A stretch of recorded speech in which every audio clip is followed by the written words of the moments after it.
بسم اللہ الرحمن الرحیم، السلام علیکم. میں ہوں سیبی کاظمی. آپ دیکھ رہے ہیں فیس بک اور یوٹیوب. جمعے کا دن ہے، جمعہ آپ کو اللہ مبارک کرے. اہم خبریں آپ کے سامنے رکھوں. اگست ستمبر یا اکتوبر بڑے اہم معاملات کی ہو گئے. کور کمیٹی کا آج اجلاس بھی ہوا. لاوا جو پکا ہوا وہ خطرناک کیسے ہو رہا ہے اور حکومت اپنا ہر حربہ ہر ادارہ کیسے استعمال کر رہی ہے. نواز شریف اور مریم نواز کی ریکارڈڈ ایڈٹ کی ہوئی نیوز کانفرنس کے بڑے بلنڈر بھی پکڑے گئے. 2 نمبر وکٹری سپیچ کے بعد مجھے کیوں نکالا دوبارہ شروع ہوا. پی ٹی آئی کا D J S P R کو بڑا سخت پیغام. اور حلیمہ خان صاحبہ اور عظمیٰ خان صاحبہ کا آج قاضی صاحب کے خلاف مزاحمت اور اس پہ بڑی درخواست. سرکاری افسران بیوروکریٹس کے بھاگنے کا سیاسی پناہ کا معاملہ بھی سامنے آ گیا دنیا بھر میں. مخصوص نشستوں میں تحریک انصاف کے خلاف جو بڑی سازش وہ بھی پکڑی گئی. اور بشرا بی بی کا پہلا کیس سپریم کورٹ میں پہنچا ہے. مریم نواز کے 12,000 اکاؤنٹ کا ایک اسکینڈل. رؤوف حسن کے خلاف جو مضحکہ خیز انکشافات. زلفی بخاری پاکستانی میڈیا پر پابندی. Ahmad Janjua international coordinator media گھر پہنچ کے. فائر وال کے خلاف درخواست دائر ہوگی. آئی جی پنجاب جیل کو گرفتار کرنے کے بعد 7 لوگ گرفتار. اور اسٹوڈنٹس کی تحریک سے پہلے جو تاجروں نے شٹر ڈاؤن شروع کر دیا معاملہ. شیر افضل مرور کا دوسرا بڑا جلسہ کرک میں بڑی تعداد میں. اور کے پی میں اداروں کی مداخلت پر بڑی قرارداد بھی پیش. لیکن سب سے پہلے جو پی ٹی آئی کا کور کمیٹی کا آج اجلاس تھا اس میں ایک تو عمران خان کے مقدمات کی آج تفصیلات دیکھی گئی. دوسرا عمران خان کے یہ آپ کو پتہ ہے مقدمات اگست میں یہ 2 انشاءاللہ ختم ہوں گے اور پھر ستمبر تک سارے معاملات ختم ہوں گے عدالتی معاملات پر. دوسرا اس کا اسلام آباد کا جلسہ اور تیسرا قاضی فائز کا معاملہ. چوتھا حماد اظہر کا استعفیٰ بھی آج ریجیکٹ ہوا.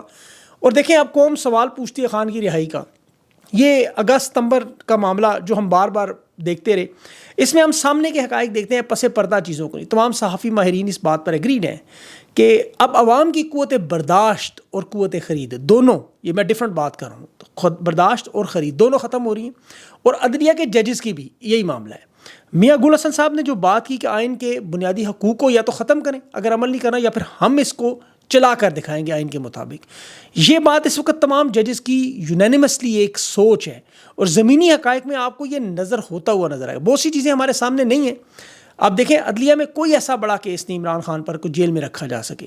عدالتوں میں آج بھی توشہ خانہ کی حالت دیکھیں بری طرح پٹ چکا ہے کیس. عدت سائفر کی طرح یہ جس طرح پہلے توشہ خانہ کا حال ہوا. جو القادر ٹرسٹ ہے وہ آخری مراحل میں، حکومت نے مزید گواہ پیش کرنے سے انکار کر دیا. کچھ جج کو نظر آ رہا ہے 2 نمبر فیک کیس ہے. تو یہ دونوں کیسے چلا ختم ہوتے نظر. اب خان کی رہائی چونکہ خان نے خود تاریخ 30 ستمبر کی دی ہوئی ہے. عدالتی معاملات کی وجہ سے خان کی رہائی سب جانتے ہیں نہیں ہوگا. یہ MP03 کا مقدمہ بھی ڈال سکتے ہیں، زبردستی جیل میں بھی رکھ سکتے ہیں جیسے زبردستی بہت سے لوگوں کو اغوا کیا گیا. یہ معاملات اور مذاکرات تب کامیاب ہو جب ایک فریق کمزور اور یہ اس وقت شدید کمزور ہو چکے ہیں. یہ میں آپ کو بڑی پکی بات بتا رہا ہوں. آپ 15 دن 20 دن اوپر نیچے لگا لیں کیونکہ ایگزیکٹ تو ڈیٹ کوئی بھی نہیں بتا سکتا. تو یہ اس سے بھی اکتوبر سے زیادہ معاملہ نہیں کھینچ سکتے کیونکہ یہ ایک ٹیڑھی کھیر ہے. اب تک تحریک انصاف پر جتنا دباؤ یہ ڈالنے کی کوشش کرتے وہ سب ناکام ہو گیا. تحریک انصاف کے لوگوں کو اور عدلیہ کے ججز کو ڈرانے کے لیے انہوں نے اب اپنے ہی فوجی اور پولیس والے بھی پکڑنے شروع کر دیے کہ شاید وجہ سے خان ڈر جائے. جنرل فیض کی گرفتاری، ڈپٹی سپرنٹینڈنٹ ڈیالہ جیل کی گرفتاری، پھر اس کے بعد سابق ریٹائرڈ لوگوں کی گرفتاری، عدالتوں میں پھر جس طرح کیسز چل رہے ہیں. ابھی وہ آئی جی جیل خانہ جات کو پکڑا گیا. اب تحریک انصاف فل فرنٹ پر آ کے D G S P R کو صاف صاف کہہ رہی ہے قاضی کے خلاف کیسز کھل کے صاف صاف لگ رہے ہیں. یہ جو تازہ ترین انہوں نے سابق آئی جی جیل مرزا شاہد اسلم بے کو گرفتار کیا جو 2022 میں ریٹائر ہوا. یہ کل ملا کے 7 جو حاضر اور ریٹائرڈ افسران تحویل میں زیر تفتیش بھی. سوال ایک ہی، خان کے آرٹیکل باہر کیسے جاتے ہیں؟ بھائی 400 کیمرے آپ نے لگائے، معاملات آپ کے کنٹرول میں، ساری کی ساری نمبر 1 ایجنسیاں آپ کے پاس. دنیا میں کیوں اپنا مذاق اڑا رہے ہیں کہ آپ 400 کیمرے لگا کے اتنی بڑی معاملات رکھ کے بھی آپ اگر یہ کیسز ختم نہیں کر سکتے تو پھر لوگوں کو گرفتار کرنے سے کیسے چاہیے. وہ مجھے ایک لطیفہ یاد آ گیا. وہ چودھری صاحب گاؤں میں اپنا اثر و رسوخ قائم رکھنے کے لیے کبھی کبھی اپنے ہی جو مظاہرے ہیں ان کو بازاروں میں مارنا شروع کر دیتے تاکہ باقی لوگ دیکھ کے ڈریں. تو یہ عدلیہ کو اور تحریک انصاف کو ڈرانے کی کوشش، لیکن جتنا دباؤ ڈالنے کی کوشش کرتے ہیں عدالتوں سے الٹا اس کا ریورس جواب آتا ہے. ابھی بڑے بڑے کیسز جو دیکھ لیں، تحریک انصاف کے اغوا کیے رہے نماز جو ہے جنجوعہ واپس آ گیا. اس کے بعد عدالتوں میں جتنے کیسز جا رہے ہیں عدالت سٹینڈ لے رہی ہے. اون علی کھوسہ کو اغوا کیا گیا، 20 اگست کو شہباز رضوی صاحب کی عدالت میں کیس لگ گیا. تحریک انصاف کے رہنما اویس یونس جسے پولیس کی حراست سے اغوا کیا وہ کیس لاہور ہائی کورٹ میں لگ گیا. بشرا بی بی کا اور نجم الثاقب کی آڈیو لیکس کا پہلی دفعہ کیس اب سپریم کورٹ میں پہنچا ہے. اب وہاں سننے والے جسٹس امین الدین اور نعیم افغان ہی ہوں گے 19 اگست کو. یہ بابر ستار کے فیصلے کے خلاف وفاقی حکومت گئی ہے لیکن یہ کیس بھی ان کی فیور میں ہی آئے گا. قاضی فائز اس وقت واحد ایک رکاوٹ رہ گئی ہے، انصاف اور تحریک انصاف کے درمیان۔ خان کے کیسے سے الگ ہونے کو تیار نہیں۔ عمران خان کی بہنوں نے، علیمہ خان اور عظمیٰ خان نے آج 190 ملین پاؤنڈ میں جو قاضی نے کل سماعت ملتوی کروائی اور جو ریمارکس دیے مس کنڈکٹ پر اور کیسے سے الگ ہونے پر درخواست جمع کروائی کہ قاضی صاحب آپ کا ذہنی رجحان اور آپ کی بدنیتی نظر آ رہی ہے، سپریم کورٹ کے دروازے کھٹکھٹانے کی ہم کوشش کر رہے ہیں، ڈپٹی رجسٹرار اور رجسٹرار جو ہے وہ درخواست لینے سے انکار کریں۔ وہ لطیف کھوسہ صاحب کہہ رہے تھے کہ 50 سال ہو گئے مجھے سپریم کورٹ میں، کبھی زندگی میں یہ نہیں دیکھا کہ ڈپٹی رجسٹرار درخواست نہ لے، کیونکہ قاضی کے خلاف ہے۔ وہ شوکت بسرا کہتا ہے ہم کیا ہندوستان اور افغانستان کی سپریم کورٹ میں جائیں، قاضی الگ کیوں نہیں ہوتا؟ یہ وہی بات ہے، قاضی جیسے وہ مشرف کہتے تھے وردی لندہ کیوں نہیں، قاضی جان چھوڑتا کیوں نہیں؟ اب لوگ سپریم کورٹ سے قاضی صاحب سے تو مایوس ہیں، لیکن اسلام آباد ہائی کورٹ، سپریم کورٹ کے 8-9 ججز کے علاوہ انصاف کو قاضی صاحب نے کھلواڑ بنایا ہوا ہے۔ یہ پارٹی بن کے عمران خان کے خلاف اور تحریک انصاف کے معاملات کو خود اپنے ہاتھ سے ڈیل کرنا چاہتے ہیں۔ بالکل اس طرح تھا اداروں میں، پیمرا میں دیکھ لیں، الیکشن کمیشن میں دیکھ لیں۔ ابھی تو تحریک انصاف نے جو D G I S P R کے نام سخت پیغام دیا اور خیبر پختونخوا نے پھر قرارداد بھی دے دی کہ اگر آپ نے سیاست کرنی ہے تو استعفیٰ دے کر میدان میں آ جائیں، اپنے حلف کے مطابق عسکری ذمہ داریوں پر دھیان دیں، سیاستدانوں کو چھوڑیں اور اپنا کام کریں۔ اور یہی معاملہ دیکھیں اب جنرل فیض کے معاملے میں، فوج کا معاملہ، اطاعت تارڑ اور شرجیل میمن پریس کانفرنس کرتے ہیں، اور تحریک انصاف کے معاملات پر جہاں حکومت کے وزراء کو آنا چاہیے وہاں D G I S P R صاحب پریس کانفرنس کرنے آتے ہیں۔ پیمرا نوٹس دیتا ہے تحریک انصاف کے لوگوں جو بیرون ملک زلفی بخاری کو کسی پروگرام میں نہیں لینا، اس کی انٹرنیشنل ایک ورتھ، ایک ویلیو ہے۔ اور یہاں قومی اسمبلی کی NA-97 کی نشست کو چھیننے کے لیے، دوبارہ گنتی کے لیے جو پہلے جسٹس اطہر من اللہ، جمال بندوخیل اور منصور علی شاہ صاحب کے پاس لگی تھی 3 رکنی، اسے چھین کر بدل کر جسٹس امین الدین اور جسٹس نعیم اختر افغان 2 رکنی بینچ کے پاس لگا دی۔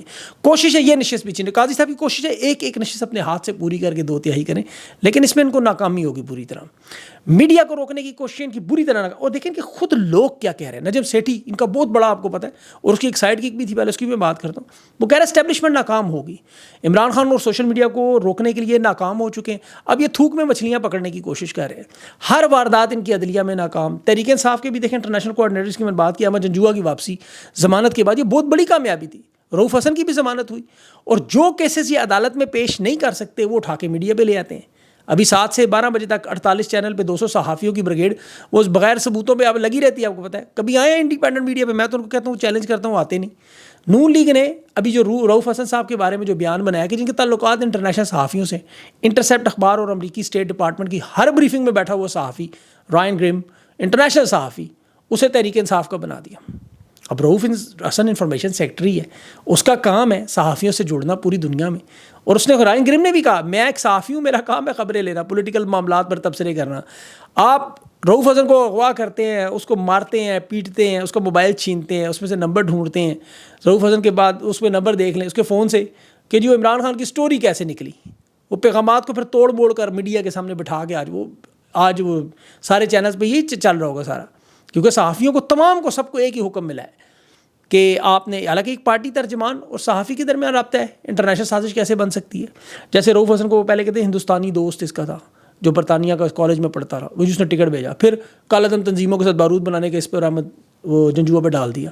اب انٹرنیشنل اسٹیٹ ڈپارٹمنٹ کی بریفنگ میں اگلی صف میں بیٹھے ہوئے صحافی رائن گرم پر الزام لگا دیا۔ تو اب یہ ان کی دنیا بھر میں جگ ہنسائی ہے، مذاق اڑا رہے ہیں، اپنا ہنسی کا مذاق بن رہے ہیں، لوگ ہنس رہے ہیں ان کے اوپر، یقین کریں۔ پہلے سوشل میڈیا پر الزامات لگتے رہتے تھے، بہرحال۔ اب بات کرتے ہیں نواز شریف صاحب ان کے سہولت کاروں کی۔ پہلے تو دیکھیں نواز شریف صاحب ان کے سہولت کار، ان کے جانے کے بعد لوگ سوچتے ہیں کیا ہوگا۔ ماضی کے میں ان کے سہولت کاروں کی پوری تفصیل اگر آپ کو بتاؤں، یہ اپنی مرضی سے کبھی نہیں گئے، انہیں گھر کے اندر سے جب تک کتا کتا کہنے کی آوازیں نہ آئیں یہ نہیں نکلتے اتنی جلدی، یا کوئی آم کی پیٹی نہ پڑی ہو، یا کوئی سوئمنگ پول میں دھکا نہ دے، کوئی گربان سے پکڑ کر نہ نکالے، جیسے کسی کو گارڈ آنر دے کے زرداری جیسا کوئی فنکار کوئی کلاکار نہ نکل آئے۔ ان سہولت کاروں کے جانے کے بعد یہ نہ سمجھے کہ معاملات سارے ایک دم ٹھیک ہو جاتے، کیونکہ یہ فرد واحد نہیں، پورے نظام کی تبدیلی ہے، اور خان اسی کوشش میں بیٹھا۔ خان کی فرد واحد کسی سے لڑائی نہیں ہے، اور ان کی ساری لڑائی کمیشن کک بیکس کی ہے، اربوں ڈالرز کی امپائر کی ہے۔ اب نواز شریف کی حالت اس وقت ایک پرانے ریٹائرڈ گرو کی ہے، اور گرو پڑھانے والا نہیں، بازار کا ریڈ لائٹ کا گرو۔ وہاں آپ جائیں نا بازار حسن میں کبھی، تو ایک کرسی پر حکا لے کے کندھے پر رومال رکھے گڑ گڑ گڑ کرتا ہے ایک بزرگ بیٹھا ہوتا ہے، وہ فلموں میں آپ نے اکثر دیکھا ہوگا۔ اس کا کام کاج کوئی نہیں ہوتا، اس کا کام صرف وہ بازار میں آئے ہوئے سودے کو کنٹرول کرنا اور روب داب رکھنا، لوگوں کو بٹھانا، اور جب وہ کسی ناچنے کے قابل نہ ہو تو ان کے ساتھ مطلب معاملات ڈیل کرنا. ایک کرسی دے کے اسے بٹھا دیتے ہیں, وہ صرف گاہکوں پر نظر رکھتا ہے, کوئی ناچنے والوں کو سامان ٹوٹ جائے, کوئی ناک کوکا چائے پانی خرچہ, یہ چھوٹے موٹے معاملات اس کا کام ہے. یہ چوتھی مرتبہ وزیر اعظم بننے آئے سہولت کار. اچھا, ان کے اور سہولت کاروں کے درمیان بڑا مخصوص رشتہ ہوتا ہے. یہ جو ریڈ لائٹ کے لوگ, یہ پرانے بزرگ بیٹھے ہوتے ہیں, یہ کیش جمع کرنے کا غلہ بھی اکثر رکھ لیتے ہیں بعض, جدھر ادھر سے مال ملا وہ بھی رکھ لیا, اور انہیں ریلیونٹ کرنے کے لیے پھر عجیب و غریب باتیں بھی کرتے ہیں, آوازیں بھی نکالتے ہیں ویسے ہی دکھانے کے لیے جیسے میاں صاحب کر رہے ہیں. مثلا کہہ رہے ہیں سبزیاں میرے دور میں 10 روپے کلو تھی, انہیں بتایا مشرف کے دور میں سبزیاں 2 روپے کلو بھی ملتی تھیں. اور یہ بات کرتے ہیں آج بھی کیا ریلیف عوام پنجاب کی عوام کو. یہ پنجابی رہنما, ان کا پاکستان سے کوئی تعلق نہیں. باقی اسٹیبلشمنٹ ہمیشہ انہیں لے کر آئی. 90 میں یہ وزیر اعظم بنے, اسٹیبلشمنٹ لے کر آئی, اور دیکھیں ان کے 90 سے لے کے 2024 تک دنیا میں کتنی تبدیلیاں ہوئیں. دنیا بھر کی حکومتیں بدل گئی, لوگ گئے آئے. ان کی سہولت کاری کے 34 سال نہیں ختم ہو رہے, ان کا یہ رشتہ ختم نہیں ہو رہا. ان کے جو اصل باپ داتا ہے, انداتا ہے امریکہ والے, وہاں بھی بش بھی چلا گیا, کلنٹن بھی چلا گیا, جارج بش کا بیٹا بھی چلا گیا, اوباما, ٹرمپ, اب بائیڈن بھی جانے والے. یہ وہیں کے وہیں کھڑے ہیں اور بار بار مڑ کے ایک پرچی 40 سیکنڈ کی ویڈیو نہیں بنا سکتے. بیٹی حالانکہ ٹک ٹاک کی دنیا کی ملکہ بن چکی ہے, لیکن یہ ایک ریکارڈڈ گفتگو 600 کٹ لگا کے وہی باتیں جو سہولت کاروں کی مرضی ہوں. آج بھی 7 سال کے بعد یہ بزرگ گرو پوچھ رہے ہیں مجھے کیوں نکالا. خان نے بتایا نا کیسے کیوں نکالا ہے, کیسے پارٹی اس کی توڑی. نواز شریف صاحب کو 7 سال بعد بھی نہیں پتا کیوں نکالا. انہی کے ساتھ بیٹھ کے انہی سے گلا کر رہا ہے, انہی سے پوچھ رہا ہے مجھے کیوں نکالا. وہ جنرل کہتے ہیں خان کو کون لایا, ان سے پوچھے نا کون لایا, 2013 میں کون لایا, 1990 میں کون لایا. آج بھی اس کے بھائی شہباز شریف کو اور بیٹی وزیر اعلیٰ کو کون لے کے آیا. خود یہ اپوزیشن لیڈر بنا ہوا ہے, بیٹی اور بھائی دونوں وزارت اس میں طاقت میں, اور بیٹی کو ساتھ بٹھا کے 151 لوگ دیکھ رہے ہیں. اور سپریم کورٹ واضح طور پہ اٹھائے ان کے پرانے فیصلے, لکھا ہے اس کا پورے خاندان کی ایمانداری, دیانتداری اور سچ سے کوئی تعلق. سیسیلین مافیا ان کے نام. اور یہ کہتے ہیں عمران خان کی 3 سال کی حکومت میں جو ہوا, 45 سال ملک ان کے قبضے میرا, 77 سال ان کے مالکوں کے, 45 سال ان کے. خان تو 6% شرح GDP, پٹرول کی قیمتیں $180, اور ان کی باتیں سنیں کہتے ہیں نواز شریف کسی کو معافی نہیں دوں گا. نشست اس کی ڈاکٹر یاسمین راشد سے چھینی ہوئی ہے. پوری پارٹی 17 نشستوں پہ کھڑی. باتیں کیا بڑی بڑی کہ خان پاور میں کیسے ہے, خود اپنا بتائیں ذرا کھول کے. دھکے مار مار کے انہیں یقین کریں اٹھایا جائے, دھکے مار مار کے. اور 9 مہینے بعد اسے متحرک کیا گیا. ایک سوال نہیں صحافیوں کا لے سکتے, ریکارڈ اور ایڈٹ کر کے 4 لائنیں بول دینی بس. تو کاٹنے والے بھی خود, کھانے والے بھی خود, دیکھنے والے بھی خود. پیپلز پارٹی کی حکومت گئی 2013 میں تو کرنٹ اکاؤنٹ خسارے سے پوچھے کتنا تھا, $2.5 ارب. اور نواز شریف کی حکومت گئی کتنا تھا کرنٹ خسارہ, $20 ارب. زرداری کی حکومت ختم ہوئی تو $25 ارب برآمدات تھی, 5 سال بعد اس کی $23 ارب. $2 ارب وہاں سے کھا گئے, $17 ارب خسارے میں انہوں نے بڑھا دیے. اور کہتے ہیں معیشت ٹھیک کی, تباہی اور بربادی معیشت کی. IPPs کے اسکینڈل, پاکستان پتھر کے دور میں چلا گیا. مشرف کے دور اس سے بہتر تھا. آج بھی SIFC سے انہوں نے کیا واردات کی, $100 ارب لے کر آئے گے. سرمایہ کاری, قرضوں کے سارے بلکہ ریکارڈ توڑ گئے. 80% پاکستان کی مجموعی قومی پیداوار کے برابر ملک کا قرضہ جا چکا ہے. خان $17 ارب چھوڑ کے گیا تھا, ان کے پاس 2 مہینوں کا امپورٹ بل ہے, سارا مال کھا گئے. آج ان کے بیوروکریٹس خود دنیا کے بیرونی ملکوں پہ دورے پہ جاتے ہیں, سیاسی پناہ کی درخواست ڈالتے ہیں, واپس ہی نہیں آتے. ایک کا تو کنفرم ہو گیا, 250 کی پوری لسٹ ہے. اور 12 جہاز وہ شاہین صاحب نے جو بات کی بالکل درست ہے. انہوں نے رکھے, انہیں بنگلہ دیش والے حالات نظر آ رہے ہیں, یہ بھاگ جائیں گے یہ سارے. بیٹی کا کی کہ ایک افر کی ڈھونڈتی رہی, 12,000 جعلی اکاؤنٹ بنا گئی اپنی سوشل میڈیا کی پرفارمنس بہتر کرنے کے لیے, اور ملک پورے کو فائر وال لگا کے انہوں نے پتھر کے دور میں بھیج دیا. اور ظلم و ستم اور ضلالت ان کی ہو رہی ہے. میں سخت باتیں کیوں کر رہا ہوں, میں نے بھی تحریک انصاف کی وہ ویڈیو دیکھی, نوجوان کی, کراچی میں جھنڈا اس نے لہرایا تحریک انصاف کا, کپڑے پھاڑ دیے, مار مار کے اس کا ستیہ ناش کر دیا. یقین کریں بڑا سخت مجھے افسوس ان کی ظلم. ایک جھنڈا لہرانے سے, انسان ہے جانور ہیں.